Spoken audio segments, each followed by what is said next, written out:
A beautiful bird. Dr. Norton's occupation was a scholar of biology.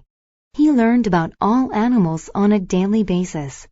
One day he met a sailor from a colony overseas. The man told Dr. Norton about a talking bird. The bird fascinated Dr. Norton, so he told his colleagues about it. They debated with him. No one thought a bird could talk. He tried to persuade them, but they laughed at him. Nevertheless, Dr. Norton believed the bird was real. His new mission was to find it. He wanted factual proof. The next day he departed for the colony.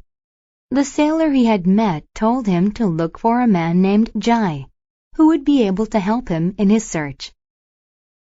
After a month of sailing, Dr. Norton finally reached the colony where he met Jai.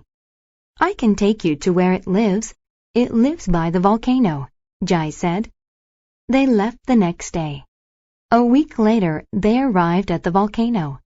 Every day they walked around and looked for the bird, but they couldn't find it.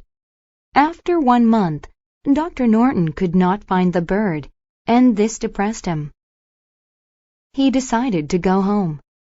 On the route back, he walked past some old ruins. He heard someone say hello. "Who are you?" he asked. Dr. Norton looked up and saw a bird. Dr. Norton put the talking bird into a cage. Then he returned home. He had made a significant discovery.